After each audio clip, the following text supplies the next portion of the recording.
Hi students, welcome to Educational IAS Academy. So video பண்ணானே உங்களுக்கு மாமா நடிகை டிஸ்ப்ளே. So நம்ம இந்த வீடியோல என்ன பார்க்க போறோம் பாத்தீங்கன்னா group 4 காக தமிழ் இலக்கணம் வந்து பாத்தீங்கன்னா நம்ம இந்த ஒரே வீடியோல முடிக்க போறோம். So group 4 ல தமிழ்ல இருந்து 100 கேள்விகள் கேட்பாங்க. அதுல இலக்கணத்துல இருந்து மட்டுமே ஒரு 30 ல இருந்து 35 கேள்விகள் வரைக்கும் கேட்பாங்க. இந்த ஒரு வீடியோ பாத்தீங்கன்னா அந்த 30 ல இருந்து 35 கேள்விகளை நம்ம ஈஸியா எடுக்க முடியும். சோ தமிழ் இலக்கணத்தை மொத்த இலக்கணத்தையுமே நான் இந்த ஒரே வீடியோல முடிச்சிடுறேன். ஆக்சுவலா மத்த வீடியோஸ் எடுக்கிறத விட இலக்கணத்தை ஒரே வீடியோல முடிக்கிறதுங்கிறது ரொம்ப கஷ்டமான ஒரு விஷயம், சேலஞ்சிங்கான ஒரு விஷயம். நான் எடுக்கிறேன் ஓகேவா, ஆனா கண்டிப்பா இந்த வீடியோ உங்களுக்கு யூஸ்ஃபுல்லா இருக்கும். இந்த ஒரு வீடியோ பார்த்துட்டு போங்க, நீங்க வேற எதுவுமே பண்ண தேவையில்ல, இலக்கணத்துல ஈஸியா அடிச்சு வந்துடலாம். நான் ஃபுல்லாவே சொல்லிடுறேன் எல்லாத்தையுமே, ஆனா நீங்க கரெக்டா கவனிக்கணும். எல்லாத்துக்கும் மேல வீடியோ கடைசி ஸ்கிப் பண்ணாம ஃபுல்லா பார்க்கணும். எங்கேயுமே ஸ்கிப் பண்ணாதீங்க, ஃபுல்லா பாருங்க ஓகேவா. சேனலை சப்ஸ்கிரைப் பண்ணி வச்சுக்கோங்க. வாங்க நம்ம வீடியோக்குள்ள போயிடலாம். ரைட், ஃபர்ஸ்ட் அப்படியே எழுத்துல இருந்து ஆரம்பிச்சிடலாம். தமிழ்ல மொத்தம் 247 எழுத்து இருக்கு. தமிழ்ல மொத்தம் எவ்வளவு எழுத்து இருக்கு? 247 எழுத்து இருக்கு. அதுல உயிரெழுத்து 12, மெய்யெழுத்து 18, உயிர்மெய் எழுத்து வந்து 216, ஆயுத எழுத்து பாத்தீங்கன்னா 1. புரியுதா? 247. இந்த உயிரெழுத்து 12, மெய்யெழுத்து 18, 12 into 18 சேர்ந்து 216 எழுத்துங்கிறது தான் உயிர்மெய் எழுத்தா வருது. அப்ப உயிர்மெய் எழுத்துங்கிறது மொத்தம் 216. ஓகேவா? இது எழுத்துக்களோட டெஃபினிஷன். ரைட், அடுத்து பாத்தீங்கன்னா எழுத்துக்கள் எடுத்துக்கிட்டீங்கன்னா முதல் எழுத்துக்கள் சார்பு எழுத்துக்கள்னு 2 இருக்கு. எதெல்லாம் முதல் எழுத்துக்கள்னு சொல்லுவோம்னா இந்த உயிரெழுத்து 12, மெய்யெழுத்து 18, இந்த 30 தான் என்ன சொல்லுவோம்? முதல் எழுத்துக்கள் அப்படின்னு சொல்லுவோம். அப்ப 12 உயிரெழுத்தும் 12 மெய்யெழுத்தும் சேர்த்து இந்த 30 எழுத்துக்கள் தான் முதல் எழுத்துக்கள் அப்படின்னு சொல்லுவாங்க. அப்ப சார்பு எழுத்துக்கள் எது சார்னா இந்த உயிர்மெய் எழுத்துக்கள் சார்பு எழுத்துல போயிடும், ஆயுத எழுத்து அப்படிங்கிறது சார்பு எழுத்துல போயிடும். ஆக்சுவலா சார்பு எழுத்துக்கள் 10 வகைப்படும். உயிர்மெய், ஆயுதம், உயிரளப்பிழை, ஒற்றளப்பிழை, குற்றிய லிகரம், குற்றிய லுகரம், ஐகார குறுக்கம், ஔகார குறுக்கம், மகர குறுக்கம், ஆயுத குறுக்கம், மொத்தம் 10. அப்போ உயிரெழுத்தும் மெய்யெழுத்தும் முதல் எழுத்துல போயிருது, உயிர்மெய் எழுத்தும் ஆயுத எழுத்தும் சார்பு எழுத்துக்குள்ள போயிருது. ரைட், உயிரெழுத்து 12ன்னு சொல்றோம்ல, இதுல குறில் எழுத்துன்னு பாத்தீங்கன்னா 5 இருக்கும், நெடில் எழுத்துன்னு பாத்தீங்கன்னா 7 இருக்கும். எதெல்லாம் குறில் எழுத்து? அ, இ, உ, ஏ, ஓ. எதெல்லாம் நெடில் எழுத்து? ஆ, இ, உ, ஏ, ஐ, ஓ, ஔ. இந்த 7. அப்ப இந்த 5 வந்து பாத்தீங்கன்னா உயிர் குறில்னு சொல்லுவாங்க. இந்த 7ஐயும் பாத்தீங்கன்னா உயிர் நெடில்னு சொல்லுவாங்க. அப்ப உயிர் குறில் 5, உயிர் நெடில் 7. அப்ப உயிர் எழுத்து அப்படி ரெண்டா ஸ்ப்ளிட் பண்ணுவாங்க. ஆனா மெய்யெழுத்தை 3ஆ ஸ்ப்ளிட் பண்ணுவாங்க. வல்லினம், மெல்லினம், இடையினம். வல்லின எழுத்துக்கள் 6. எது? கசட தவற, இக்கு, இச்சு, இட்டு, இத்து, இப்பு, இரு. இந்த 6ம் வல்லின மெய் எழுத்துக்கள். அப்ப மெல்லினம்னா என்னன்னு பாத்தீங்கன்னா ஞஞன நமன, ஞஞன நமன. இது வந்து பாத்தீங்கன்னா மெல்லினம். இடையினம் எடுத்தீங்கன்னா எரட வரல, இய்யு, இரு, இல்லு, இவ்வு, இள்ளு, இல்லு.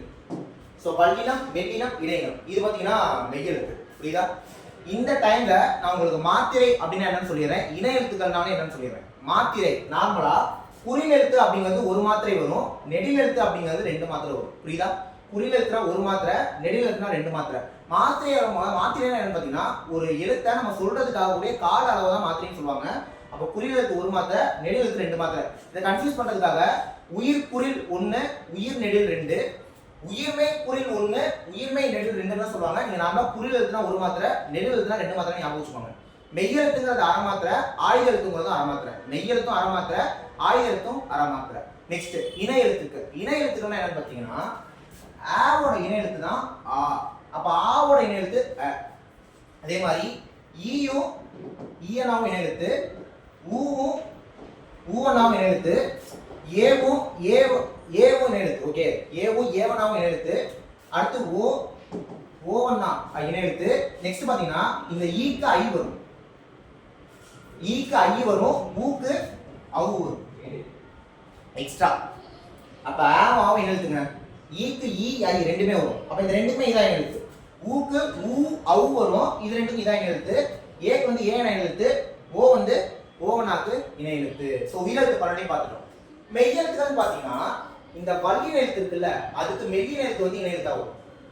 ஒவ்வொரு வல்லின எழுத்துக்கும் ஒவ்வொரு மெல்லின எழுத்து தான் இணை எழுத்தா இருக்கும். அப்ப இக்கோட இணை எழுத்து இங்கு, இச்சோட இணை எழுத்து இஞ்சு, இட்டோட இணை எழுத்து வந்து பாத்தீங்கன்னா இன்னு, இத்துக்கு இந்து, இப்புக்கு இம்மு, இந்துக்கு வந்து இன்னொரு, இருக்கு வந்து இன்னொரு. அப்ப இந்த இடையின எழுத்து இருக்கே சார், அப்படின்னா இந்த இடையின எழுத்து இருக்குல்ல அதுக்கு இணை எழுத்தே கிடையாது. சேம் டைம் ஆயுத எழுத்துக்கும் இணை எழுத்து கிடையாது. சோ தெளிவா புரிஞ்சுச்சா? உயிரெழுத்து பொறுத்த வரைக்கும் இதான் இணை எழுத்து. மெய்யில பாத்தீங்கன்னா வல்லின மெய்யெழுத்துக்களுக்கு மெல்லின மெய்யெழுத்துக்கள் தான் இணை எழுத்து. இடையினத்துக்கு இணை எழுத்து கிடையாது, ஆயுத எழுத்துக்கும் இணை எழுத்து கிடையாது. புரியுதா? சோ நான் மாத்திரையை சொல்லிட்டேன், இணை எழுத்து சொல்லிட்டேன். நெக்ஸ்ட் பாத்தீங்க அப்படின்னா அதான் மாத்திரை அளவு சொல்லிட்டேன், இணை எழுத்து சொல்லிட்டேன். ரைட், இப்போ நெக்ஸ்ட் நம்ம என்ன பார்க்க போறோம் அப்படின்னா நெக்ஸ்ட் நம்ம பார்க்க போறது எழுத்துக்களோட இடப்பிறப்பு. ஓகே, எழுத்துக்களோட பிறப்பு இது ரொம்ப ரொம்ப முக்கியம். வல்லின எழுத்துக்கள்லாம் மார்புல இருந்து பிறக்கும். வல்லின எழுத்துக்கள் மார்புல இருந்து பிறக்கும். மெல்லின எழுத்துக்கள் மூக்குல இருந்து பிறக்கும். மெல்லின எழுத்து மூக்குல இருந்து பிறக்கும். இடையின எழுத்து வந்து பாத்தீங்கன்னா கழுத்துல இருந்து பிறக்கும். இடையின எழுத்தும் சரி உயிரெழுத்தும் சரி. இடையின எழுத்தும் உயிரெழுத்தும் கழுத்துல இருந்து பிறக்கும். சொல்லுங்க, வல்லின எழுத்து மார்புல இருந்து பிறக்கும், மெல்லின எழுத்து மூக்குல இருந்து பிறக்கும், உயிரெழுத்தும் இடையின எழுத்தும் கழுத்துல இருந்து பிறக்கும், ஆயுத எழுத்து தலையில இருந்து பிறக்கும். இதை நீங்க அப்படி ஞாபகம் வச்சுக்கலாம். புரியுதா? ரைட். இப்போ நான் உயிரெழுத்துக்கள் பத்தி தெளிவா சொல்லிட்டேன், மெய்யெழுத்துக்கள் பத்தி தெளிவா சொல்லிட்டேன். இப்போ நம்ம உயிர்மை எழுத்துக்கள் பத்தி தெளிவா பார்க்கலாம். நெக்ஸ்ட் உயிர்மை எழுத்துக்களை பத்தி தெளிவா பார்க்கலாம். ரைட். சோ உயிர்மை எழுத்துக்கள், இந்த உயிர்மை எழுத்துக்கள்ல குறில் எழுத்து இருக்கும், நெடில் எழுத்து இருக்கும். உயிர்மை எழுத்துக்கள் எடுத்தீங்கன்னா மொத்தம் 216. இந்த 216 எப்படி வருது? உயிரெழுத்து 12 மெய்யெழுத்து 18 பெருக்கி 214 வருது. புரியுதா? இப்ப உயிர் குறில் எத்தனை ஆல்ரெடி பார்த்தோம் 5. உயிர் நெடில் எத்தனை ஆல்ரெடி பார்த்தோம் 7 சொல்லிட்டு. அப்ப இந்த 12 18 சேர்ந்தா 216 வருது. அது உயிரெழுத்து 12 மெய்யெழுத்து 18 சேர்ந்து 216 வருது. உயிர் குறில் 5. அப்ப இதோட மெய்யெழுத்துக்கள் 18 சேர்ந்து 5 18 90. இந்த 90ன்றது உயிர் மெய் குறில். உயிர் நெடில் 7, மெய்யெழுத்து 18. அப்ப 7 18 126. இந்த 126ங்கிறது உயிர் மெய் நெடில். புரியுதா? அப்ப உயிர் மெய் குறில் எவ்வளவுங்க? 90 எழுத்துக்கள் இருக்கு. உயிர் மெய் நெடில் எவ்வளவு இருக்கு? 126 இருக்கு. ரெண்டும் சேர்ந்து தான் 216. அப்ப உயிர் குறில் 5, உயிர்மை குறில் 90, உயிர் நெடில் 7, உயிர்மை நெடில்ங்கிறது 126. ரைட். இப்ப இதனையுமே பிரிக்கலாம். உயிர்மை குறில் 90 இருக்குல்ல, உயிர்மை குறில் 90 இருக்குல்ல, அதுல வல்லின உயிர்மை குறில், மெல்லின உயிர்மை குறில், இடையின உயிர்மை குறில். வல்லின உயிர்மை குறில்ங்கிறது 30, மெல்லின உயிர்மை குறில்ங்கிறது 30, இடையின உயிர்மை குறில்ங்கிறது 30. இது எப்படி சார் வந்துச்சு அப்படின்னா, இப்போ உயிர் குறில் எத்தனைன்னு பார்த்தோம்? 5ன்னு பார்த்தோம். வல்லின மெய்யெழுத்துக்கள் எவ்வளவு? 6. ஐயா 30. சோ உயிர் குறில் 5, மெல்லின மெய்யெழுத்துக்கள் 6, அப்ப ஐயா 30. சோ இந்த 30ங்கிறது தான் மெல்லின உயிர்மை குறில். நம்ம இடையின உயிர்மை குறில் எவ்வளவுதான்? 30 தான். சோ சேம் டைம் உயிர்மை நெடில் எவ்வளவு பார்த்தோம்? 126. அப்ப அதுல வல்லின உயிர்மை நெடில் 42, மெல்லின உயிர்மை நெடில் 42, இடையின உயிர்மை நெடில் 42 வரும். ஏன்? ஏன்னா உயிர் நெடில் வந்து 7 இருக்கு, வல்லின மெய்யெழுத்து 6 இருக்கும். சோ 7 42. சேம் டைம் மெல்லின மெய்யெழுத்து 6, உயிர் நெடில் 7, அப்ப 7 42, இடையின மெய்யெழுத்து 6, உயிர் நெடில் 7, 7 42. புரிஞ்சா? சோ நான் உயிர்மை எழுத்தை பத்தி இதுல தெளிவா சொல்லி முடிச்சிட்டேன். Okay, right. நெக்ஸ்ட் ஆயுத எழுத்து. சோ ஆயுத எழுத்தை பொறுத்த வரைக்கும் என்ன கேள்வி கேட்பாங்கன்னா, ஆயுதத்துக்கான வேறு பேர் தான். ஓகே, ஆயுதத்துக்கான வேறு பேர்கள்னு பாத்தீங்கன்னா முப்பார் புள்ளி, முப்புள்ளி, புள்ளி, அக்கேணம், கேடயம், தனிநிலை, இதெல்லாம் வந்து பாத்தீங்கன்னா ஆயுதத்துக்கு வழங்கக்கூடிய வேறு பேர்கள். ஏன் தனிநிலைன்னு சொல்றாங்கன்னா, எல்லாமே பாத்தீங்கன்னா உயிரெழுத்து 12, மெய்யெழுத்து 18, உயிர்மெழுத்து 216 செட்டா தான் இருக்கும். ஆயுதத்து தான் தனியா இருக்கும், ஒரே எழுத்து. அதனால அதை தனிநிலைன்னு சொல்லுவாங்க. அப்ப நான் உயிர்மை எழுத்து பத்தி சொல்லிட்டேன், ஆயுத எழுத்து பத்தி சொல்லிட்டேன். இப்ப நெக்ஸ்ட் பாத்தீங்கன்னா சார்பெழுத்துக்கள்ல அளபெடை குறுக்கம் அப்படின்னு 2 இருக்கு. அளபெடை அப்படின்னு ஒரு வார்த்தை வரும், குறுக்கம் அப்படின்னு ஒரு வார்த்தை வரும். ஆக்சுவலா அளபெடைனா என்னன்னு பாத்தீங்கன்னா, தன்னோட மாத்திரை அளவுல இருந்து நீண்டு ஒலித்தா அது மாத்திரை அளவு அதிகமான அளபெடை. தன்னோட மாத்திரை அளவுல இருந்து குறுகி ஒலித்தா அது பேர் குறுக்கம். சோ மாத்திரை அளவு குறைஞ்சா குறுக்கம், அதிகமான அளபெடை குறைஞ்சா குறுக்கம். உங்களுக்கு எக்ஸாம்ல அளபெடை எத்தனை வகைப்படும் கேட்டாங்கன்னா 2 வகை தான் போடும். ஒன்னு உயிரளபெடை,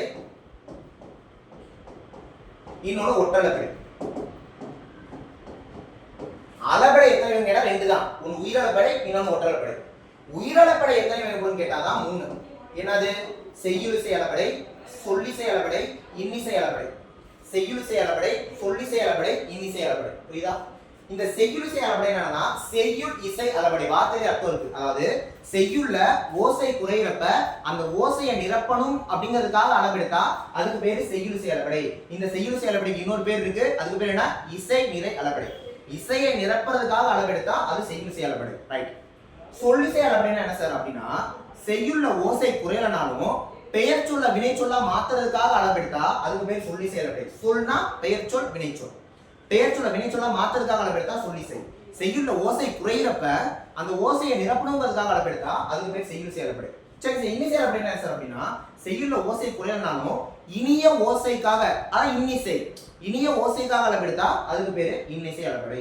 சரி செய்யுள் அதே மாதிரி இந்த உயிரளபடைன்னு காமனா இருக்குல்ல, இது சொல்லோட முதல்லையும் அளவெடுக்கும், சொல்லோட இடையிலையும் அளவெடுக்கும், சொல்லோட இறுதியிலையும் அளவெடுக்கும், 3 இடத்துலயுமே அளவெடுக்கும். ரைட்.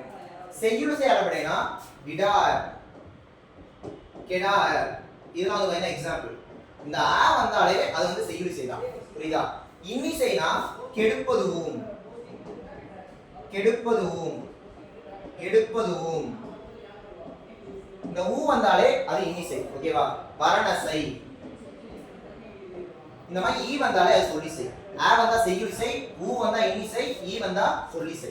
சோ உயிரிழப்பை பத்தி ஃபுல்லாவே சொல்லிட்டேன். கரெக்டா? உயிரிழப்படை. நெக்ஸ்ட் இப்போ உயிரிழப்படையோட மாத்திரை அளவு எவ்வளோ அப்படின்னு எக்ஸாம்ல கேட்டாங்கன்னா நீங்க 3 மாத்திரை சொல்லணும். காரணம் என்னன்னு பாத்தீங்கன்னா நெடில் எடுத்து தான் அளவெடுக்கும். அதுவும் குறிப்பா சொல்லப்போனா உயிர் நெடில், உயிர் நெடில் எடுத்து தான் அளவெடுக்கும். அளவெடுக்கிறப்ப என்ன பண்ணும்னா அதோட இணை எழுத்தை தான் சேர்த்துக்கும். ஏன்னா விடா, இந்த டாங்கிறது இட்டு கூட்டல் ஆ, இந்த ஆவண்ணா இருக்குல்ல, ஆவண்ணா அதோட இணை எழுத்து ஆவோட சேர்ந்து அளவெடுக்குது. ஆவண்ணாக்கு மாத்திரை எவ்வளவுனா 2, ஆக்கு மாத்திரை எவ்வளவுனா 1. அப்ப இந்த 2 சேர்ந்து எத்தனை மாத்திரை வருது? 3 மாத்திரை வருது. இங்க பாருங்க ஐ, ஐயோட இணை எழுத்து என்ன? இ. தூல இத்து கூட்டல் ஊ இருக்கு, ஊவோட இணை எழுத்து என்ன? ஊ. அப்போ ஒரு நெடிலெழுத்தும் அதோட இணை எழுத்தோட தான் அளவெடுக்கும். என்னன்னா உயிரிழப்பை பொறுத்த வரைக்கும். அட் சேம் டைம் நெடிலெழுத்துக்கே ஆல்ரெடி 2 மாத்திரை இருக்கு, குறிலெழுத்துக்கு 1 மாத்திரை இருக்கு. அப்ப சேர்ந்தா 3 மாத்திரை ஆயிடும். அப்போ உயிரிழப்படியோட மாத்திரை எவ்வளவுன்னு கேட்டாங்கன்னா 3 மாத்திரை. புரியுதா? ரைட். சரி நெக்ஸ்ட் ஒற்றளப்படினா என்ன சார் அப்படின்னா ஒற்றெழுத்துக்கள் அளவெடுத்தா அதுக்கு பேர் ஒற்றளப்படை. எதெல்லாம் ஒற்றெழுத்துக்கள்னு பாத்தீங்கன்னா மெய்யெழுத்து சொல்லலாம், ஆயுதெழுத்து சொல்லலாம். மெய்யெழுத்தும் ஆயுதெழுத்தும் ஒற்றெழுத்துக்கள், அது அளவெடுத்தா அதுக்கு பேர் ஒற்றளப்படை. இப்போ உதாரணத்துக்கு பாருங்களே, இங்கனம், இந்த இங்கங்கிறது ஒரு மெய்யெழுத்து ஒற்றெழுத்து, அது திரும்ப அதே எழுத்து ரிப்பீட் ஆகும். இங்க இணை எழுத்து ரிப்பீட் ஆகும், அதாவது அளவெடுக்கும். இங்க அதே எழுத்து திரும்ப அளவெடுக்கும். மெய்யெழுத்துக்கு எத்தனை மாத்திரை சொன்னேன்? அரை மாத்திரை சொன்னா, அப்ப இது ஒரு அரை மாத்திரையா சேர்ந்தா 1 மாத்திரை. அப்போ ஒற்றளப்படையோட மாத்திரை எவ்வளவு எக்ஸாம்ல கேட்டாங்கன்னா நீங்க 1 மாத்திரை சொல்லணும். உயிரிழப்படைனா 3 மாத்திரை, ஒற்றளப்படைனா 1 மாத்திரை. புரியுதா? சோ நம்ம அளவடையில உயிரிழப்படையும் ஒற்றளப்படையும் நம்ம என்ன பண்ணியாச்சு? கம்ப்ளீட் பண்ணியாச்சு. ஓகே ஸ்டூடண்ட்ஸ், நம்ம நெக்ஸ்ட் வந்து பாத்தீங்கன்னா குற்றிய லுகரம், குற்றிய லிகரம் பத்தி பார்க்கலாம். ஓகேவா? குற்றிய லுகரம், குற்றிய லிகரம் பத்தி பார்க்கலாம். ரைட். குற்றிய லுகரம் அப்படினா குறுமை கூட்டல் இயல் கூட்டல் உகரம், குறுமை கூட்டல் இயல் கூட்டல் உகரத்தை என்ன சொல்லுவாங்க? குற்றிய லுகரம் சொல்லுவாங்க. புரியுதா? அதாவது உ அப்படிங்கிற வார்த்தைகளை இந்த உகரம்னு சொல்லுவாங்க. இது ஒரு குறில் எழுத்து. இதோட நார்மலா மாத்திரை எவ்வளோ? 1 மாத்திரை. இது தன்னோட 1 மாத்திரையில இருந்து அரை மாத்திரையா குறைந்து ஒழித்தா அதுக்கு பேர் தான் குற்றிய லுகரம். அப்ப குற்றிய லுகரத்தோட மாத்திரை எவ்வளவு கேட்டாங்கன்னா நீங்க அரை மாத்திரைன்னு சொல்லணும். புரியுதா? ரைட். சோ அந்த குற்றிய லுகரம் அப்படின்னா அதாவது ஒரு வார்த்தையில வரக்கூடிய ஊ எல்லாமே குற்றிய லுகரம் கிடையாது. அந்த குற்றிய லுகரத்துக்கு ஒரு டெஃபினிஷன் இருக்கு. என்னன்னு பாத்தீங்கன்னா சொல்லோட இறுதியில வல்லின மெய்யெழுத்தோட சேர்ந்து வரக்கூடிய ஊ தான் குற்றிய லுகரம். சொல்லோட இறுதியில வல்லின மெய்யெழுத்தோட, வல்லின மெய்யெழுத்துனா என்னென்ன? இக்கு, இச்சு, இட்டு, இத்து, இப்பு, இரு. அப்ப இதோட ஊ சேர்ந்தா ஊ, சு, டு, து, உ, ரு. இந்த ஆறும் நல்லா புரிஞ்சுக்கோங்க, இந்த ஆறும் சொல்லோட இறுதியில வந்தா மட்டும்தான் அதுக்கு பேரு குற்றிய லுகரம். அதுக்கு பேரு குற்றிய லுகரம். குற்றிய லுகரம்ங்கிறது சொல்லோட இறுதியில மட்டும்தான் வரும். சரிங்களா? இப்ப இந்த குற்றிய லுகரம் அப்படிங்கிறது 6 வகைப்படும். என்னன்னு பாத்தீங்கன்னா நெடில் தொடர் குற்றிய லுகரம், ஆயுத தொடர் குற்றிய லுகரம், உயிர் தொடர் குற்றிய லுகரம், வன் தொடர் குற்றிய லுகரம், மென் தொடர் குற்றிய லுகரம், இடைத்தொடர் குற்றிய லுகரம். நெடில் தொடர் குற்றிய லுகரம், ஆயுத தொடர் குற்றிய லுகரம், உயிர் தொடர் குற்றிய லுகரம், வன் தொடர் குற்றிய லுகரம், மென் தொடர் குற்றிய லுகரம், இடைத்தொடர் குற்றிய லுகரம். நெடில் தொடர் குற்றிய லுகரம்னா அந்த சொல்ல 2 எழுத்து தான் வரணும். அந்த முதல் எழுத்து நெடில் எழுத்தா இருக்கணும். ஓகேவா? இப்போ உதாரணத்துக்கு ஆடு, கடைசியில 2 வந்திருக்கணும். இந்த 2 வருதா? இந்த ஆறும் சொல்லோட இறுதியில வந்தாதான் முதல் குற்றிய லுகரமே. அது நெடில் தொடர் குற்றியலமா இருக்கணும்னா என்ன பண்ணணும்னா 2 எழுத்து தான் இருக்கணுங்க. அந்த முதல் எழுத்து நெடில் எழுத்தா இருக்கணும். நெடில் எழுத்துக்கு அப்புறம் குற்றிய லுகரம் வந்தா அதுக்கு பேர் நெடில் தொடர் குற்றிய லுகரம். 2 எழுத்து தான் வரும். ஆடு, பாடு, மாடு, பேசு. புரியுதா? சோ சு வருது இல்ல, பேசு, இதெல்லாம் என்னதான்? நெடில் தொடர் குற்றிய லுகரம். ரைட். அப்ப ஆயுத தொடர் குற்றிய லுகரம் என்னன்னு பாத்தீங்கன்னா ஒரு ஆயுத எழுத்துக்கு அப்புறம் வரக்கூடிய குட்டியல் உகரம். இப்போ உதாரணத்துக்கு எஃகு, எஃகு, அஃது. ஆயுத எழுத்துக்கு அப்புறம் ஒரு குட்டியல் உகர வார்த்தை வருதா? குட்டியல் உகரம்னா இந்த ஆறுமே வரணும், இந்த ஆறுமே வரணும். அப்ப இது என்னது? ஆயுத தொடர் குட்டியல் உகரம். உயிர் தொடர் குட்டியல் உகரம் என்ன சார்? நான் உதாரணத்துக்கு அழகு, இந்த கு சு டு து கூறு வந்துட்டாலே அது குட்டியல் உகரம் தான். அதுக்கு முன்னாடி எழுத பாருங்க ழன்னு இருக்கு. ழனா ஏழு கூட்டல் அ. சோ அ அப்படின்றதுக்கு அப்புறம் தான் அந்த என்ன வருது? குட்டியல் உகர வார்த்தை வருது. அப்ப இது என்னதுங்க? உயிர் தொடர் குட்டியல் உகரம். புரியுதா? இது பேரு உயிர் தொடர் குட்டியல் உகரம். நெக்ஸ்ட் வன் தொடர் குட்டியல் உகரம். வன் தொடர் குட்டியல் உகரம் என்னன்னு பாத்தீங்கன்னா, உதாரணத்துக்கு எட்டு, சுக்கு, 10, இந்த டு கு தூலாம் குட்டியல் உகரம். அதுக்கு முன்னாடி இருக்கிறத பாருங்க வல்லின மெய்யெழுத்தா இருக்கணும். சோ வல்லின மெய்யெழுத்தா வந்துச்சு அப்படின்னா அதுக்கப்புறம் வர குட்டியல் உகரம் வன் தொடர் குட்டியல் உகரம். இதே மென் தொடர் குட்டியல் உகரம்னா சங்கு, அஞ்சு, இது வந்து குட்டியல் உகரம். இதுக்கு முன்னாடி இருக்கிறது மெல்லின மெய்யெழுத்து. சோ அப்ப மெல்லினக்கு அப்புறம் வரக்கூடிய குட்டியல் உகரம்ங்கறத மென் தொடர் குட்டியல் உகரம் அப்படினு சொல்லுவாங்க. இடைத்தொடர் குட்டியல் உகரம்னா என்ன சார் அப்படின்னா, இப்ப எய்து, தூ அப்படின்றது குட்டியல் உகரம். அதுக்கு முன்னாடி வந்திருக்கக்கூடிய மெய்யெழுத்து என்னது? இடையின மெய்யெழுத்து. ஈங்கிறது இடையின மெய்யெழுத்து.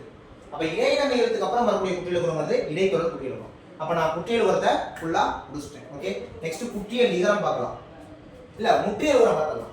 முற்றியல் உகரம்.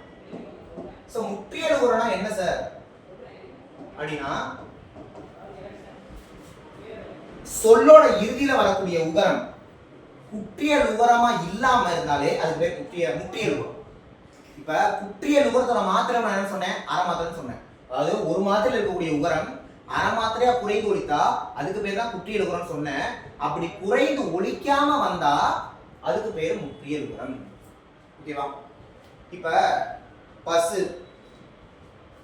நம்ம குட்டியல் உகரத்தை நெடில்தொடர் குட்டியல் உகரம் பார்த்தோம். அது என்னது? 2 எழுத்து தான் வரணும்.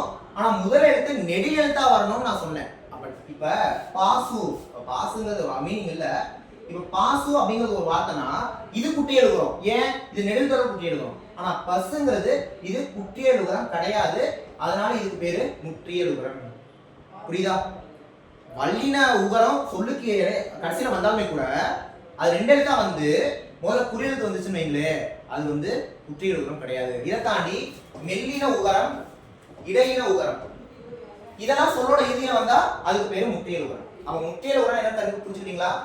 இந்த வல்லின உகரம் முன்னாடி ஒரு குறியெழுத்தோட 2 எழுத்துல வந்துச்சுன்னா அது குற்றியல் உகரம் கிடையாது. அதுக்கு பேரு முற்றியல் உகரம். மெல்லின உகரம், இடையின உகரம் சொல்லோட இறுதியில வந்துச்சுன்னா அதுக்கு பேரு முற்றியல் உகரம். அப்ப முற்றியல் உகரத்தோட மாத்திரை என்னன்னு கேட்டா நீங்க ஒண்ணுதான் சொல்லணும். குட்டியல் உகரம் தான் மாத்திரை குறைய, அரை மாத்திரையா? முற்றியல் உகரத்துக்கு மாத்திரை குறையாது. சோ ஒரு மாத்திரை அப்படியே வரும். சரிங்களா? ஓகே ஸ்டூடண்ட்ஸ், நெக்ஸ்ட் நம்ம வந்து பாத்தீங்கன்னா குற்றியல் லிகரம் பார்க்கலாம். நெக்ஸ்ட் குற்றியல் லிகரம். குற்றியல் லிகரம் இதா குறுமை கூட்டல் இயல் கூட்டல் இகரம். சோ குற்றியல் இகரம்னா என்னன்னு பார்த்தலாம்.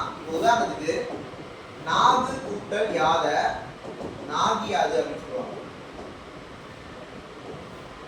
வீடு கூட்டல் யாத வீடியாதுன்னு சொல்லுவாங்க. ஆக்சுவலா இந்த முதல் வேர்டு வருதுல்ல, இது வந்து ஒரு அஸ்பெர் குற்றியல் உகரமா இருக்கும். 2 எழுத்து குற்றியல் உகரம் வந்துருக்கு. அப்ப இது வந்து குற்றியல் உகரம் தான். அது நெடுந்தொடர் குற்றியல் உகரம் ரெண்டுமே. இதோட அது இப்ப இந்த வார்த்தை இந்த பூ என்னவா ஆயிருந்தாங்க? நாகு யாதும் சேர்த்து நாகியாதுன்னு மாறுது. அப்ப இங்க இருக்கக்கூடிய உகரம், இந்த குற்றியல் உகரம் இகரமா மாறுதுல, அப்படி மாறினா இதுக்கு பேரு குற்றியல் இகரம். அப்ப நாகியாது குற்றியல் இகரம், வீடியாதுங்கிறது குற்றியல் இகரம். ஸோ குற்றியல் இகரம் பொறுத்த வரைக்கும் இவ்வளவுதான். நெக்ஸ்ட் ஐகார குறுக்கம். குறுக்கம் 4 இருக்குல்ல, அதை பார்த்துட்டா எழுத்தே முடிச்சிடும். நெக்ஸ்ட் ஐகார குறுக்கம். ஐகார குறுக்கம். ஐகார குறுக்கம்னா ஐ அப்படிங்கிறது உங்களுக்கு தெரியும். ஐங்கிற எழுத்து நெடில் எழுத்து. இதோட மாத்திரை என்ன? 2 மாத்திரை. இந்த 2 மாத்திரை உள்ள ஐ இருக்குல்ல, அதுக்கான மாத்திரை வந்து குறுகி ஒழிச்சா அதுக்கு பேர் தான் என்னது? ஐகார குறுக்கம். அதுக்கு பேர் தான் ஐகார குறுக்கம். சோ இந்த ஐகார குறுக்கம் அப்படின்றது சொல்லோட முதல்ல குறைந்து ஒழிக்கும், சொல்லோட இடையில வந்து குறைந்து ஒழிக்கும், சொல்லோட கடைசியில வந்து குறைந்து ஒலிக்கும். ஆனா சொல்லோட முதல்ல குறைந்து ஒலிக்குது இல்ல, அப்ப இந்த ரெண்டு மாத்திரைங்கிறது ஒன்றரை மாத்திரையா குறைந்து ஒலிக்கும். சொல்லுக்கு இடையில வரப்போ ஒரு மாத்திரையா சேர்ந்து ஒலிக்கும், சொல்லுக்கு கடைசியில வரப்போ ஒரு மாத்திரையா குறைந்து ஒலிக்கும். புரியுதா? அப்ப ஐகார குறுக்கம்னா ஐங்கிறது குறைந்து ஒலிக்கும், அதான் ஐகார குறுக்கம். அது சொல்லோட முதல்ல வரப்போ ஒன்றரை மாத்திரை ஆயிடும், இடையில வரப்போ ஒரு மாத்திரை ஆயிடும், கடைசியில வரப்ப ஒரு மாத்திரை ஆயிடும். இப்ப 5 சொல்லோட முதல்ல வந்து தாய், இந்த ஐயோட மாத்திரை அளவு ஒன்றரை தான். ஓகேவா? இப்ப இதே தலைவன் லைனா இன்னும் கூட்டல் ஐ வந்து சொல்லோட நடுவில் வருது. அப்ப இது என்னது? இடையில வரப்ப ஒரு மாத்திரையா குறைந்து ஒலிக்கும், கடைசியில வரப்பனா இப்ப கடலை லைனா இன்னும் கூட்டல் ஐ கடைசியில வந்துருக்கு. அப்ப இங்கே ஒரு மாத்திரை, இது வந்து கடைசியில வருது. அப்ப ஐகார குறுக்கம்னா இவ்வளவுதான். ஓகேவா? நெக்ஸ்ட் அவுகார குறுக்கம். நெக்ஸ்ட் அவுகார குறுக்கம். நெக்ஸ்ட் நம்ம பார்க்க போறது அவுகார குறுக்கம். இப்ப சொல் ஐ வந்து பாத்தீங்கன்னா சொல்லோட முதல்ல இடையில கடைசியில எல்லா இடத்துலயும் குறைந்து ஒலிக்கும். ஆனா அவு வந்து பாத்தீங்கன்னா சொல்லோட முதல்ல மட்டும்தான் குறைந்து ஒலிக்கும். அவு வந்து சொல்லோட முதல்ல மட்டும்தான் குறைந்து ஒலிக்கும், அதுவும் முதல்ல ஒன்றரை மாத்திரையா குறைந்து ஒலிக்கும். ஓகேவா? உதாரணத்துக்கு ஔவையார், வௌவால், இதெல்லாம் அவு வந்து சொல்லோட முதல்ல வந்திருக்கு, முதல்ல ஒன்றரை மாத்திரையா குறைந்து ஒலிக்கும். சரிங்களா? இதுதான் அவுகார குறுக்கம். நெக்ஸ்ட் நம்ம பார்க்க போறது மகர குறுக்கம்.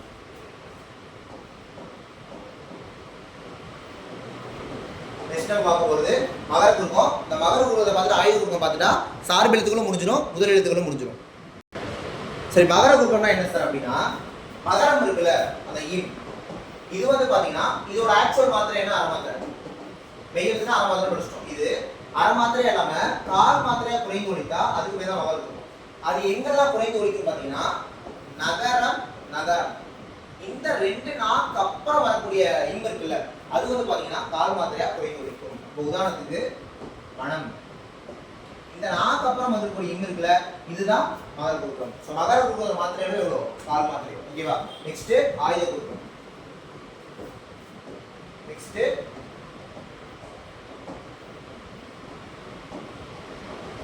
ஆயுத குறுக்கம். நெக்ஸ்ட் பார்க்க போறது ஆயுத குறுக்கம். இந்த ஆயுத குறுக்கம் அப்படின்னாலும் ஆயுதத்தோட மாத்திரை என்ன? அரை மாத்திரை. அது கால் மாத்திரை குறைந்து வந்து அதான் ஆயுத குறுக்கம். அதுக்கு வந்து சில ரூல்ஸ் இருக்கு. என்னன்னு பாத்தீங்கன்னா, அது இக்கு வர எல்லா இடத்துலயுமே ஆயுதத்தை குறைந்து ஒலிச்சிருக்கு. கல் கூட்டல் தீது கக்ரீது, முள் கூட்டல் தீது முக்ரீது. இது நிலைமொழி வறுமொழி சொல்லுவாங்க, உங்களுக்கு தெரியும். இப்படி சேர்க்கிறப்ப இது நிலைமொழி வறுமொழி சொல்லுவாங்க. நிலைமொழியில் தனி குறிலை, தனி குறில், சிங்கிள் குறிலெழுத்தோட தனி குறிலோடு சேர்ந்து வரும் லகரம், லகரம். இது முதல் ரூல். நிலைமொழியில் தனி குறிலோடு சேர்ந்து வரும் லகரம், லகரத்தோடு தகரம் சேரும் போது அது இக்கா மாறும். அங்கா மட்டும்தான் ஆயுதத்தை மாத்திரை குறைந்து ஒலிக்கும். அதுதான் ஆயுத குறுக்கம். புரியுதா? நம்ம முதல் எழுத்து ஃபுல்லா பார்த்துட்டோம், சார்பு எழுத்தும் ஃபுல்லா பார்த்துட்டோம். நெக்ஸ்ட் இப்போ நெக்ஸ்ட் நம்ம பார்க்க போறது சொல். சொல் பொறுத்த வரைக்கும் இலக்கிய அடிப்படையில 4 வகையா பிரிப்பாங்க, இலக்கண அடிப்படையில 4 வகையா பிரிப்பாங்க. சோ இலக்கிய அடிப்படையில 4 வகையா பிரிச்சா அது உங்களுக்கு தெரியும். ஓகேவா? இயற் சொல், திரிசொல், திசை சொல், வடசொல். இயற் சொல்னா ஒரு சொல் வந்து எல்லாருக்கும் எளிதில் புரியுமாறு இருந்தா அது இயற் சொல். இப்போ உதாரணத்துக்கு கடல். கடல்னா எல்லாருமே தெரியும், கடல்ங்க படிச்சவங்க படிக்காதவங்க எல்லாருமே தெரியும்ல, அதுதான் இயற் சொல். அப்ப திரிசொல்னா என்னன்னா கற்றவர்களுக்கு மட்டுமே புரியுமாறு உள்ள சொற்கள் தான் திரிசொல். இப்போ உதாரணத்துக்கு ஆழி. கடல் எல்லாத்துக்குமே தெரியும், ஆனா ஆழினா கடல் தானே எல்லாருக்குமே தெரியாதுல்ல, படிச்சவங்க கூட தானே தெரியும். அப்ப இந்த ஆழிங்கிறதா திரிசொல், கடல்ங்கிறதா இயற் சொல். திசை சொன்னா என்னன்னா நம்ம தமிழகத்தோட வெவ்வேறு திசைகள்ல இருந்து வந்த சொற்கள் தான் திசை சொல் அப்படின்னு சொல்லுவாங்க. வட சொல்னா வடமொழி எழுத்துக்கள். உதாரணத்துக்கு விஷம். சோ விஷம் அப்படின்றதுல வட எழுத்துக்கு அது வட சொல். வெவ்வேறு திசையில இருந்து வந்த சொற்கள் திசை சொல். கற்றவருக்கு மட்டுமே புரிஞ்சா திரிசொல், எல்லாருக்கும் எளித புரிஞ்சா அது இயற் சொல். இது இலக்கிய அடிப்படையில். இலக்கண அடிப்படையில் சொல்ல 4ஆ பிரிக்கலாம். அது வந்து பாத்தீங்கன்னா பெயர் சொல், வினைச்சொல், இடைச்சொல், உரிச்சொல். பெயர் சொல்னா ஒரு பேர், அவ்வளவுதான். ஒரு பேரை சொன்னீங்கன்னா அது பேர் சொல். நீ, நானு, இதா இது சென்னை, மதுரை, திருச்சி எல்லாமே பேர்னா என்னது பேர் சொல். அப்ப வினை சொல்னா ஒரு வினையை சொன்னா, நடக்கிறது, ஓடுறது, இந்த மாதிரி நடந்தான் அதெல்லாம் சொன்னா வினை சொல். பேர் சொன்னா பேர் சொல், வினையை சொன்னா வினை சொல். இடைச்சொல்னா என்னன்னு பாத்தீங்கன்னா பெயர் சொல்லையும் வினை சொல்லையும் எனக்கு இல்ல, அதுவும் இடைச்சொல். உதாரணத்துக்கு மதுரை சென்றேன், மதுரை அப்படிங்கிறது பேர் சொல், சென்றேன் அப்படிங்கிறது வினை சொல். மதுரைக்கு சென்றேன், மதுரைக்கு சென்றேங்கிறப்ப கூ சேர்ப்பீங்களா, மதுரைக்கு இந்த கூங்கிறது தான் இடைச்சொல். பேர் சொல்ல வினைச்சொல்லை இணைத்தா அதுக்கு பேரு இடைச்சொல். ஓகேவா? ரைட். குறிச்சொல்னா சால, தவ, நனி இந்த மாதிரி வார்த்தைகள்லாம் வந்தா அதுக்கு பேரு குறிச்சொல். அப்ப இலக்கண அடிப்படையில பெயர் சொல், வினைச்சொல், இடைச்சொல், குறிச்சொல் என்ன பண்ணிட்டோம் பார்த்து முடிச்சிட்டோம். ஓகேவா? ஓகே, நெக்ஸ்ட் நம்ம பார்க்க போறது பகுபதம், பகாபதம். ஓகேவா? பகுபதம், பகாபதம். பகுபதம், பகாபதம். பகாபதம்னா என்ன பாத்தீங்கன்னா, ஒரு சொல்ல பிரிக்க முடியலனா அதுக்கு பேர் பகாபதம். ஒரு சொல்ல பகுதி, சந்தி, இடைநிலை, சாரியை, விகுதி அப்படின்னு பிரிக்க முடிஞ்சா அதுக்கு பேர் பகுபதம். அதனாலதான் நம்ம பகுபத உறுப்பினர்னு சொல்லிட்டு படிப்போம். புரியுதா? பிரிச்சா பகுபதம், பிரிக்க முடியலனா பகாபதம். இந்த பகாபதம் பார்த்தீங்கன்னா 4 வகைப்படும். பெயர் பகாபதம், வினை பகாபதம், இடை பகாபதம், குறிப்பகாபதம். இதுல இந்த இடை பகாபதம், குறிப்பகாபதம் மட்டும் சொல்லிடுறேன். இடைச்சொற்கள் எல்லாமே இடை பகாபதம் தான். புரியுதா? குறிச்சொற்கள் எல்லாமே உரிப்பகாபதம் தான். ஏன்னா இடைச்சொல் அப்படிங்கிறது இந்த தில்லு, பிற, மற்று அப்படின்ட்டு ரெண்டு இடைச்சொல்லா என்னன்னு பார்த்தோம். பேச்சொல் இடைச்சொல் இடைக்கிறதா இடைச்சொல்னு பார்த்தோம். அது ஆல்ரெடி பிரிக்க முடியாத மாதிரி தான் இருக்குமே. அப்ப இடைச்சொற்கள் எல்லாமே இடைப்பகாபதம் தான். குறிச்சொற்கள்னா சால, தவ அப்படின்னு சொன்னேன். அதை சால எப்படி பிரிப்பீங்க? பிரிக்க முடியாது. அப்படின்னா அது என்னது? குறிச்சொல். குறிச்சொல் எல்லாமே உரிப்பகாபதம், இடைச்சொல் எல்லாமே இடைப்பகாபதம். சரிங்களா? பெயர் பகாபதம்னா ஒரு பேர் சொல்லா இருக்கணும், பிரிக்க முடியாத மாதிரி இருக்கணும். மரம், இந்த பகுதி விதின்னு பிரிக்க பார்க்க முடியாது. நீர், மண். ஆனா பெயர் சொல் எல்லாமே பிரிக்க முடியாத, சிலதை பிரிக்க முடியலாம். என்ன? அதனால பிரிக்க முடியாம இருக்கிறது தான் பெயர் பகாபதம். வினை பகாபதம்னா வினை சொற்கள். இப்ப நடந்தானதான் பிரிச்சிடலாம். நட, இத்தி, இந்தான, விகாரம் அப்படின்னு சொல்லிட்டு நடந்தானதான் பிரிச்சிடலாம். ஆனா இப்ப இன், உன், நட இதெல்லாம் பாத்தீங்கன்னா இதுவும் வினை சொல் தான். தின்னா சாப்பிடுறது, உண்ணுனா சாப்பிடுறது. புரியுதா? சோ அதெல்லாம் பிரிக்க முடியல. அப்ப பிரிக்க முடியாத மாதிரி வரக்கூடிய வினைச்சொல் வினை பகாபதம்.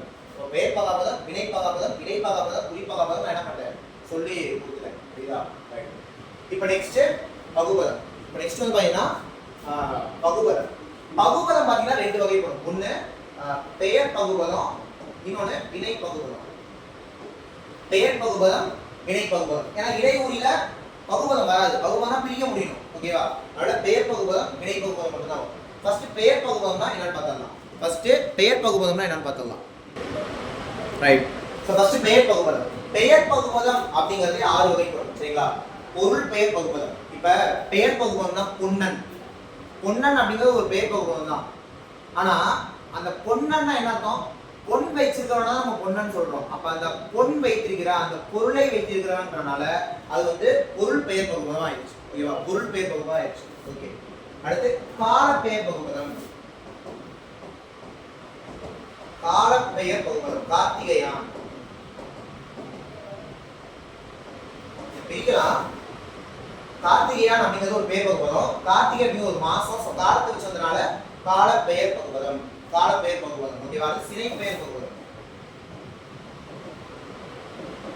அடுத்து சினை பெயர் பகுபதம். ஃபர்ஸ்ட் என்ன பார்த்தோம்? பொருள் பெயர் பகுபதம். அடுத்து கால பெயர் பகுபதம் பார்த்துட்டோம். நெக்ஸ்ட் என்ன பார்க்கிறது? சினை பெயர் பகுபதம். நெக்ஸ்ட் பார்க்கிறது சினை பெயர். சோ சினைனா உறுப்பு. சோ உறுப்பு வச்சு வரணும். உதாரணத்துக்கு தலையன், கண்ணன். சோ கண், தலை அந்த உறுப்பு வச்சு வரனால இத சினை பெயர் பகுபதம் சொல்லுவாங்க. இன்னொரு இடப்பெயர் பகுபதம். இடப்பெயர் பகுபதம். இடப்பெயர் பகுபதம்னா மதுரையான். மதுரைங்கிறது ஒரு இடம். அப்ப அதோட வச்சு வரனால அது இடப்பெயர் பகுபதம் சொல்லுவாங்க. இன்னும் பாத்தீங்கன்னா குணப்பெயர் பகுபதம் இருக்கு, தொழிற்பெயர் பகுபதம். குணப்பெயர் பகுபதம், தொழிற்பெயர் பகுபதம். குணப்பெயர் பகுபதம், தொழிற்பெயர் பகுபதம். சோ குணப்பெயர் பகுபதம் அப்படின்னா இனியன். இனியன்றது ஒரு பெயர் பகுபதம். அதுல இனியன்னா இனிமையானவன்னு அவனோட குணத்தை சொல்றதுனால அது குணப்பெயர் பகுபதம். தொழிற்பெயர் பகுபதம்னா ஓட்டுநர். சார் ஓட்டுநர்னா அது தொழில் கிடையாதுன்னா நீங்க பஸ் ஓட்டுறது தான் தொழில். ஓட்டுநர் அப்படின்றது அந்த கண்டக்டர், அதாவது ஓட்டுநர் நடத்துனர் கண்டக்டர். சார் ஓட்டுநர்னா டிரைவருக்கான பேரு. அப்போ ஓட்டுநர் பேர் பகுபதம் தான். ஆனா அது தொழிலை குறிக்கிறனால அது வந்து தொழில் பெயர் பகுபதம். ஸோ பெயர் பகுபதம் 6: பொருள் பெயர் பகுபதம், இடப்பெயர் பகுபதம், காலப்பெயர் பகுபதம், சினை பெயர் பகுபதம், குணப்பெயர் பகுபதம், தொழில் பெயர் பகுபதம். 6 பார்த்தாச்சு. நெக்ஸ்ட் முன்னாடி ஒன்று பார்த்தோம் வினை பகுபதம். இந்த வினை பகுபதம் ரெண்டு தான். அதாவது தெரிநிலை வினை பகுபதம், இன்னொன்று குறிப்பு வினை பகுபதம். எல்லாருக்கும் தெரியுற மாதிரி சொல்லிட்டா தெரியலைங்க. ஒரு குறிப்பான உணர்த்தினா அது குறிப்பு வினை பகுபதம். ஓகேவா? நம்ம பகாபதம் பகுபதம் முடிச்சாச்சு. நெக்ஸ்ட் பார்க்க போறது வேற்றுமை. வேற்றுமை. வேற்றுமை அப்படிங்கிறது மொத்தம் 8 வகைப்படும். அதுல முதல் வேற்றுமைக்கு 8வது வேற்றுமைக்கு மட்டும் அந்த வேற்றுமை உருவுங்கிறது கிடையாது. மீதி 2, 3, 4, 5, 6, 7 ஐ, ஆர், டு, இன், அது, கண். இந்த முதல் வேற்றுமையை எழுவாய் வேற்றுமை அப்படின்னு சொல்லுவாங்க. ஐ வேற்றுமை உருவு வந்துச்சா இரண்டாம் வேற்றுமை. ஆர் வந்தா 3, டு வந்தா 4, இன் வந்தா 5, அது வந்தா 6, 7 வந்தா கண்டு போடலாம். அப்ப எது சார் எழுவாய் வேற்றுமை அப்படின்னா, உதாரணத்துக்கு முகிலன் வந்தான். இதுல முகிலன் அப்படிங்கிறவங்க எழுவாய், வந்தான் அப்படிங்கிறது வினைமுற்று. அப்ப எழுவாய் வந்து பாத்தீங்கன்னா ஒரு வினைமுற்ற பயனிலையா வச்சு வந்துச்சு அப்படின்னா அதுக்கு பேர் தான் எழுவாய் வேற்றுமை. அப்ப முதல் வேற்றுமையை எழுவாய் வேற்றுமை சொல்லுவாங்க. இரண்டாம் வேற்றுமையை செய்யப்படும் பொருள் வேற்றுமைன்னு சொல்லுவாங்க. இரண்டாம் வேற்றுமையை செய்யப்படும் பொருள் வேற்றுமைன்னு சொல்லுவாங்க. இந்த 8ஆம் வேற்றுமை இருக்குல்ல, இதை வந்து பாத்தீங்கன்னா விழி வேற்றுமை அப்படின்னு சொல்லுவாங்க. புரியுதா? வேற்றுமைங்கிறது பார்க்கணும். நெக்ஸ்ட் வந்து பாத்தீங்கன்னா இடைநிலை பத்தி பார்த்தலாம். நெக்ஸ்ட் வந்து இடைநிலை பத்தி பார்த்தலாம். சோ இடைநிலை அப்படின்னு நம்ம எடுத்துக்கிட்டோம்னா அதுல அதாவது எப்படி சொல்றது, நிகழ்கால இடைநிலை, இறந்த கால இடைநிலை, எதிர்கால இடைநிலை, அப்புறம் எதிர்மறை இடைநிலை அப்படின்னு ஒன்று. நிகழ்கால இடைநிலைனா பார்க்கின்றான், அது இக்கு வருது இல்ல, அதெல்லாம் தான் நிகழ்கால இடைநிலை சொல்றேன். பார்த்தான், இக்கு வருது, அது இறந்த கால இடைநிலை. பார்ப்பான், வருவான், வருவானா இப்பு வரும், பார்ப்பானா இப்பு வரும். அப்ப இப்பெல்லாம் வந்தா எதிர்காலம். கின்று வந்தா நிகழ்காலம், இத்து வந்தா அது வந்து இறந்த காலம். ஓகேவா? எதிர்மறைனா கண்டிலன், பார்க்கல அப்படிங்கறத சொல்றது கண்டிலன் அப்படின்னு, பார்த்திலன் அப்படின்னு சொல்றாங்க. தில் வருது இல்ல, இது வந்து பாத்தீங்கன்னா எதிர்மறை இருக்கு. அப்ப இடைநிலையில நிகழ்காலம், இறந்த காலம், எதிர்காலம், எதிர்மறை இடையை நம்ம பார்த்துட்டோம். சரிங்களா? நெக்ஸ்ட் மொழி அப்படின்ட்டு ஒரு கான்செப்ட் பார்க்கலாம். சரிங்களா? மொழி. இந்த மொழி அப்படிங்கிறது தனிமொழி, தொடர்மொழி, பொதுமொழி அப்படின்னு 3 இருக்கும். தனிமொழி அப்படின்னா பாத்தீங்கன்னா சிங்கிள் வேர்டு வந்துச்சுன்னா அது வந்து தனிமொழி. தொடர்மொழினா 2-3 வேர்டு வருது. புரியுதா? இப்போ உதாரணத்துக்கு பாத்தீங்கன்னா தனிமொழி அப்படின்னு எடுத்தீங்கன்னா இப்போ வந்தான், இது ஒரே வேர்டு. ஒரு வேர்டு வந்தா அதுக்கு பேர் என்னங்க? தனிமொழி. ஒரே ஒரு வேர்டு வந்தா அதுக்கு பேரு தனிமொழின்னு சொல்லுவாங்க. புரியுதா? தொடர்மொழினா என்னன்னு பாத்தீங்கன்னா 2-3 வார்த்தை வருது. இப்ப படம் பார்த்தான், இதுல ஒரு வேர்டுங்க, ஒரு வேர்டு வந்தா தனிமொழி. 2க்கு மேல வேர்ட்ஸ் வந்துச்சுன்னா தொடர்மொழி. பொதுமொழினா என்னன்னு பாத்தீங்கன்னா அது தனிமொழியாவும் இருக்கணும், தொடர்மொழியாவும் இருக்கணும். இப்போ உதாரணத்துக்கு அந்தமான், இத ஒரே வேர்டா பாத்தீங்கன்னா அந்தமான்ங்கிற ஊரை குறிக்குது, அப்ப தனிமொழியா இருக்கு. இத அந்த மான், அந்த மான், அந்த மான சொல்றேன் அப்படின்றப்ப 2 வேர்டு வந்துருச்சு, அப்ப தொடர்மொழியா இருக்கு. ஒரே வார்த்தை தனிமொழியாவும் தொடர்மொழியாவும் சேர்ந்து வரப்ப அதை வந்து என்னன்னு சொல்றாங்க? பொதுமொழி அப்படின்ட்டு சொல்றாங்க. புரியுதா? நெக்ஸ்ட் நெக்ஸ்ட் வந்து பாத்தீங்கன்னா இந்த வேர்ச்சொல், பெயரெச்சம், வினையெச்சம், வினைமுற்று, தொழில் பெயர் இதெல்லாம் பார்த்துடலாம். புரியுதா? ரைட். இப்ப நடந்தான் அப்படிங்கிற ஒரு நான் சொல்ல எடுத்துக்கிறேன். இது ஆக்சுவலா வினைமுற்று. வினைமுற்று வினைமுற்றுனா ஒரு வினை வந்து முடிஞ்சிடணும். அதாவது நடந்தான் அப்படின்னு முடிஞ்சிடணும். முடிஞ்சா அதுக்கு பேரு வினைமுற்று. இதுல நட அப்படிங்கிறது தான் வேர்ச்சொல். வேர்ச்சொல்னா என்னன்னு பாத்தீங்கன்னா அந்த வேர்டோட முத 2 அல்லது 3 வார்த்தை வந்திருக்கணும். சேம் டைம் அது வந்து ஒரு கட்டளை சொல்லா இருக்கணும். நட, போ, வா அப்படின்னு அடுத்தவங்கள்ட்ட வேலை சொல்ற மாதிரி இருக்கணும். சேம் டைம் இந்த வார்த்தை இருக்குல்ல, இதோட அர்த்தத்தை ஓரளவு இதுல தெரிஞ்சிடணும். நடந்தான்னா நடக்கிறத பத்தி பேசுறாங்க, அப்ப நட அது எல்லாமே வந்தாதான் நீங்க அதை சொல்லணும், வேர்ச்சொல்னு சொல்லணும். சரி, நடந்தானா நடந்த, நடந்தங்கிறது இதோட பெயரெச்சம். எப்பவுமே பெயரெச்சம் அப்படிங்கிறது ஆபிக்தியில முடியும், அது உங்களுக்கு தெரியும். ஆனா அதை மட்டும் வச்சுக்காதீங்க, நீங்க பின்னாடி ஒரு வார்த்தையை சேர்த்து பாருங்க. நடந்த வந்தான் மீனிங் வந்தா வரல.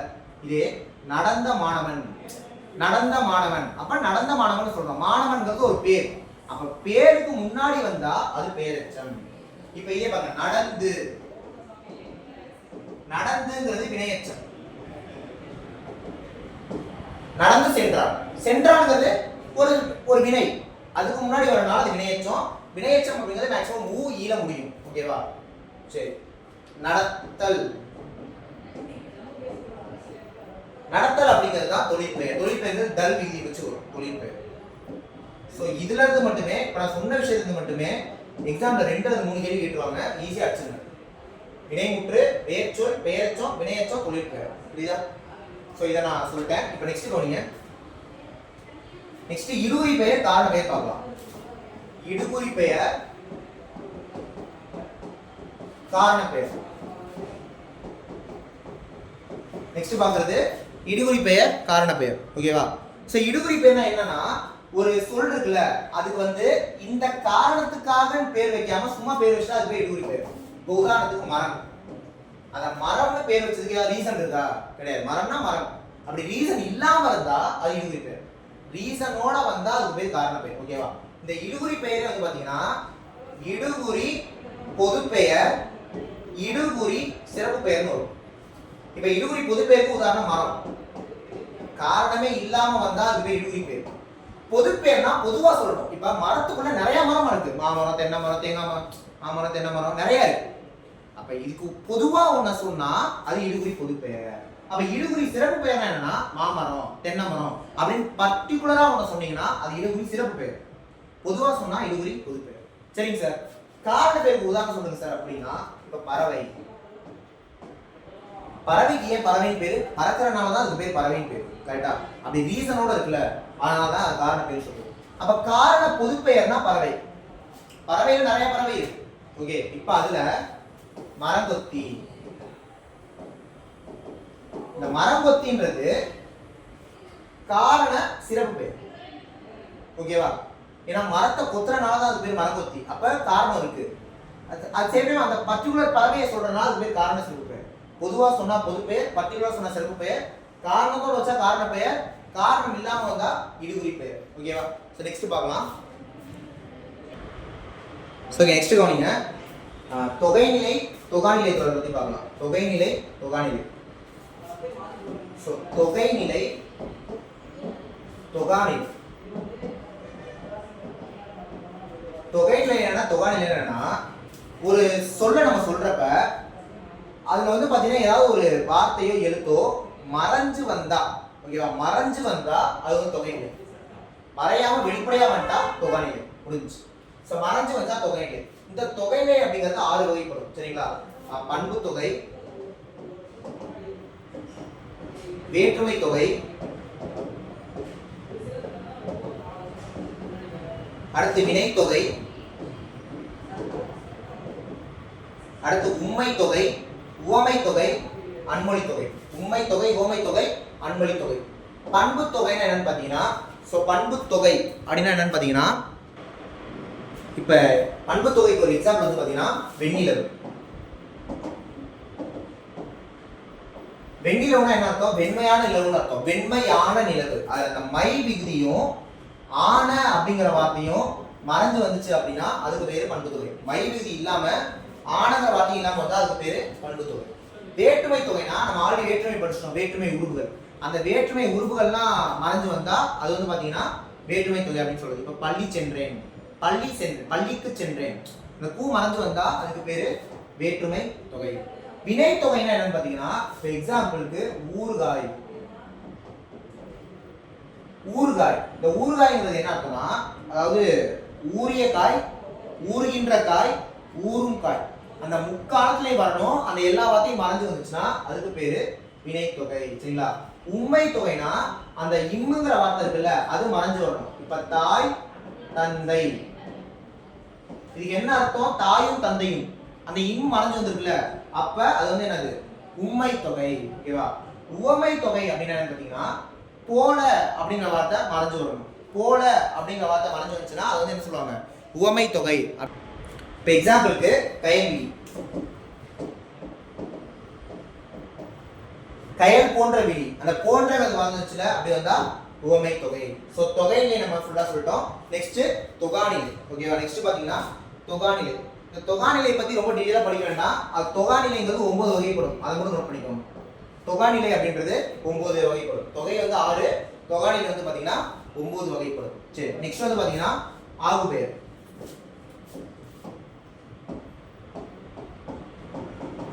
நெக்ஸ்ட் வந்து ஆகுபெயர். இந்த ஆகுபெயர் அப்படின்னா ஒண்ணு இல்ல, இப்ப நீங்க ஒரு வார்த்தையை சொல்றீங்கல்ல அந்த வார்த்தைக்கு பதிலா வேற ஒரு வார்த்தையை சொல்லி அதுக்கு ரிலவெண்டான வேற ஒரு வார்த்தையை மாத்தி சொன்னா அதுக்கு பேர் தான் ஆகுபெயர். ஆகுபெயர்னா ஒரு பேருக்கு பதிலா மற்றொரு பேரை யூஸ் பண்ணி சொன்னா ஆகுபெயர். இந்த ஆகுபெயர் அப்படிங்கிறது 16 வகைப்படும். சரிங்களா? ஆகுபெயர் அப்படிங்கிறது 16 வகைப்படும். ஸோ இந்த 16 நான் சொல்றேன், அப்படியே கவனிங்க. ஸோ கவனிங்க. ஃபர்ஸ்ட் வந்து பாத்தீங்கன்னா பொருளாகு பெயர். இந்த பொருளாகு பெயரை முதலாகு பெயர் அப்படின்னு சொல்லுவாங்க. உதாரணத்துக்கு மல்லிகை வாங்கினேன், ரோஜா வாங்கினேன். மல்லிகை அப்படிங்கிறது அந்த கொடி, மல்லிகை கொடின்னு ஒன்று இருக்கு. மல்லிகை பூ பூக்குதுலங்க, அது வந்து கொடி. அந்த கொடிக்கு பேரும் மல்லிகை தான், பூக்கு பேரும் மல்லிகை தான். ஆனா மல்லிகை வாங்கினேன்னு மல்லிகை நீங்க மல்லிகை கொடியை போய் வாங்கல, மல்லிகை பூவை தானே வாங்கினீங்க. ஸோ அந்த பொருள் பேர் மாறி வந்தா அது பேர் பொருளாக பெயர். ரோஜா வாங்கினேன், ரோஜா செடி இருக்கு. ரோஜா வாங்கினேன்னா செடியை வாங்கினேன்னு சொல்லலாம். ஆனா நீங்க பூ வாங்கினாலே ரோஜா வாங்கினா சொல்றீங்க. அப்ப செடிக்கு பதிலா பூ, அந்த பொருள் மாறல. சோ இது பொருளாக பெயர். இடவாகு பெயர்னா இந்தியா தங்கம் வென்றது. இந்தியா தங்கம் வென்றதுனா இந்தியா போய் ஜெயிக்கல, இந்தியால விளையாண்டவங்க தங்கம் ஆயிட்டாங்க, அந்த பர்சன் தான் வாங்கியிருக்காங்க. அதுக்குள்ள இந்தியாவே வாங்கிருச்சுன்னு சொல்றோம்ல, அந்த இடத்தை சொல்றதுனால அது வந்து இடவாகு பெயர்.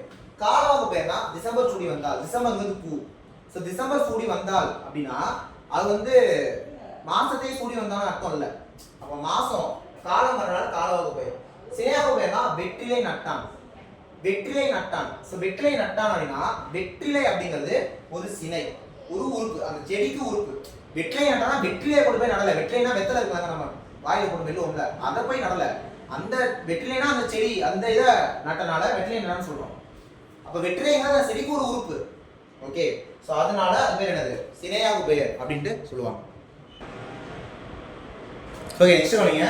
குணவாகு பெயர். குணவாகு பெயருக்கு உதாரணம் பார்த்தீங்கன்னா வெள்ளை அடி. ஸோ வெள்ளை அடினா என்ன அர்த்தம்னா, வெள்ளைனா வெள்ளை கலரை கொண்டு போய் அடிக்கிறது இல்லை, பெயிண்ட் அடிக்கிறது.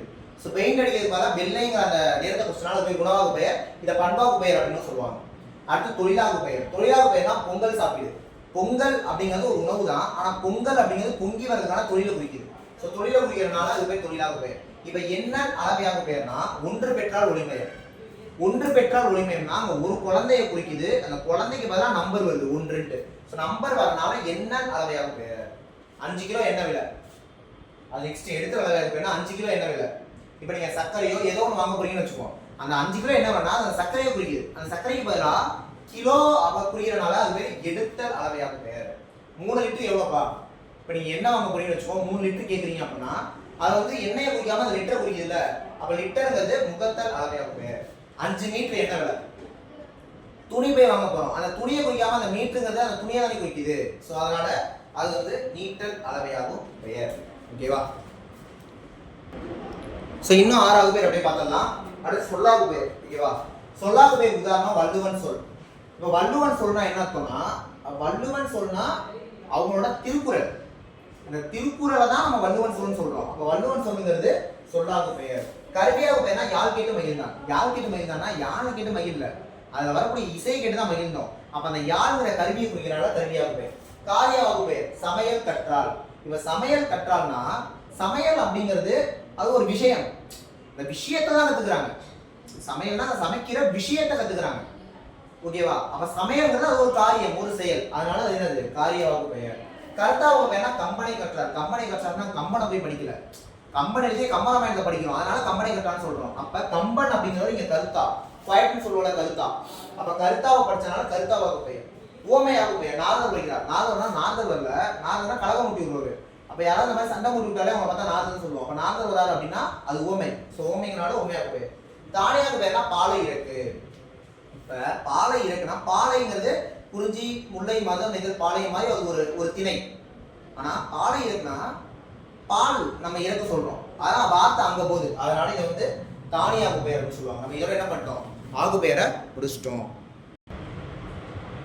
இப்போ நம்ம நெக்ஸ்ட் புணர்ச்சி பார்க்கலாம். ஓகேவா? நெக்ஸ்ட் புணர்ச்சி.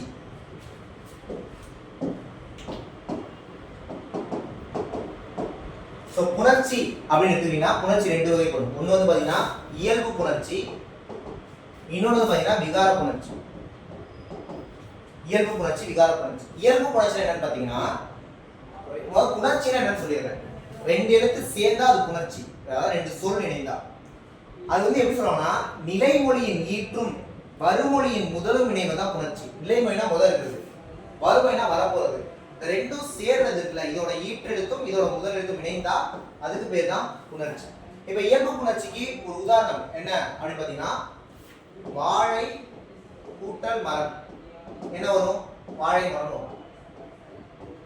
இது அப்படியே வந்துச்சுல, எதுவையா மாறி இருக்கா மாறல, இது சேரப்பது அப்படியே வந்துச்சுல அப்படின்னா இயல்பு புணர்ச்சி. இப்படி மாறினா விகார புணர்ச்சி. ஏதாவது ஒரு எழுத்து மாறினா விகார புணர்ச்சி. அந்த விகார புணர்ச்சி மூணு வகைப்படும். தோன்றல் விகாரம், கெடுதல் விகாரம், திரிதல் விகாரம் மூணு வரும். தோன்றல் அப்படின்னா இப்ப மலை கூட்டல் தொடர், மலை தொடர். இந்த மலை வந்து தொடர் வந்துச்சு, இத்து எங்க வந்துச்சு புதுசா இருக்கு, அப்படி வந்தா தோன்றல். புரியுதா? அப்படி வந்தா தோன்றல். இப்ப கெடுதல் அப்படின்னு என்னன்னு பாத்தீங்கன்னா இப்ப கெடுதல் பார்க்கலாம். கெடுதல் பாத்தீங்கன்னா மரம் பிளஸ் வேர் என்ன வரும், மரவேர். மரம் வந்துச்சு, வேர் வந்துச்சு, இம்மு காண போயிடுச்சு. ஸோ ஒரு எழுத்து புதுசா வந்தா தோன்றல், இருக்கிற எழுத்து போயிட்டா கெடுதல். திரிதல் பாத்தீங்கன்னா அந்த எழுத்து மாறுறது. திரிதல் பாத்தீங்கன்னா அந்த எழுத்து மாறுறது. ஓகேவா? திரிதல்னா அந்த எழுத்து வந்து மாறுறது. உதாரணத்துக்கு பொன் கூட்டல் சிலை என்ன சொல்லுவாங்க, ஒரு சிலை அப்படின்னு சொல்லுவாங்க. இப்ப இன்னும் என்ன ஆயிடுச்சு, இரண் மாறிடுச்சு. இப்படி மாறினா அது என்னது, திரிதல். ஸோ புணர்ச்சிங்கிறது முடிஞ்சு. நெக்ஸ்ட் பார்க்க போது வழுநிலை, வழாநிலை, வலு அமைதி. வழுநிலை அப்படின்னு என்னன்னு பாத்தீங்கன்னா அதாவது வலுனா எரர். அதாவது ஒரு விஷயம் வந்து தப்பா சொன்னா அது வந்து வழுநிலை, கரெக்டா சொன்னா வழாநிலை. தப்பா சொன்னாலுமே கூட அது ஏத்துக்கிற மாதிரி இருந்தா வலு அமைதி. நான் எல்லாருமே எக்ஸாம்பிள் சொல்லிடுறேன். வழுநிலை என்னன்னு பாத்தீங்கன்னா அவன் வந்தது, அவன் வந்தது கரெக்டா இருக்கா தப்பு, அதாவது அவன் வந்தான்னு இருக்கணும் இல்ல வந்தான்னு இருக்கணும், ஏதாவது ஒன்று வந்ததுங்கிறது தப்பு. ஸோ தப்பு இருந்தா அதுக்கு பேரு வழுநிலை. இப்ப வழாநிலைனா அவன் வந்தான், மாடு வந்தது, இதெல்லாம் கரெக்டா இருக்கு. கரெக்டா இருந்தா வழாநிலை. வலு அமைதினா என்னன்னு பாத்தீங்கன்னா மாடு வந்தான், மாடு வந்ததுதான் வந்திருக்கணும், மாடு வந்தாங்க தப்பு தான். ஆனா ஒரு சில பேர் மாடை வந்து பாத்தீங்கன்னா அண்ணன் தம்பியா பழகுவோம். அப்ப அது வந்து வந்தாண்டா, மாடு வந்தாண்டான்னு சொல்லுவோம். அப்ப தப்பா இருந்தாலும் ஏத்துக்கிட்டா அது வலு அமைதி. பாருங்க, வலு அமைதி. வலுவா இருந்தாலும் அது அமைதியை ஏத்துக்குவேன்பா அப்படின்னா அதுக்கு பேரு வலு அமைதி. ஸோ வலுநிலை, வழாநிலை, வலு அமைதி பார்த்தோம். நெக்ஸ்ட் பார்க்க போது இரட்டை கிளவி, அடுக்கு தொடர். அது உங்களுக்கு தெரியும்னு நினைக்கிறேன். அடுக்கு தொடர் பிரிச்சா பொருள் தரும், இரட்டை கிளவிங்கிறது பிரிச்சா பொருள் தராது. இரட்டை கிளவி அப்படிங்கிறது அதாவது ரெண்டு மட்டும் தான் வரும். வலு அதாவது அடுக்கு தொடர்ங்கிறது வந்துகிட்டே இருக்கும். இப்ப படம் என பேசினான், இந்த படபடங்கிறது தான் இரட்டை கிளவி. இப்ப நேற்று நேற்று நேற்று இப்படி வந்தா இது பேர் அடுக்கு தொடர். இது வந்து இரட்டை கிளவி, இது வந்து அடுக்கு தொடர். தனியா பிரிச்சா பொருள் தொடர். இது படனா என்ன பொருள்? படா இல்ல. அப்ப இரட்டை கிளவி, இது வந்து பாத்தீங்கன்னா அடுக்கு தொடர். சரி, நெக்ஸ்ட் செய்வினை, செயவாட்டு வினை, தன்வினை, பிறவினை. நாளையும் நம்ம இப்ப பார்த்து முடிச்சிட்டோம். பாத்தீங்கன்னா ஒரு இலக்கம் வந்து கம்ப்ளீட் ஆயிடுச்சு. செய்வினை செயல்பாடு என்னன்னு சொல்லுவோம். செய்வினை என்னன்னு பாத்தீங்கன்னா முகிலன் பால் பருகினான்.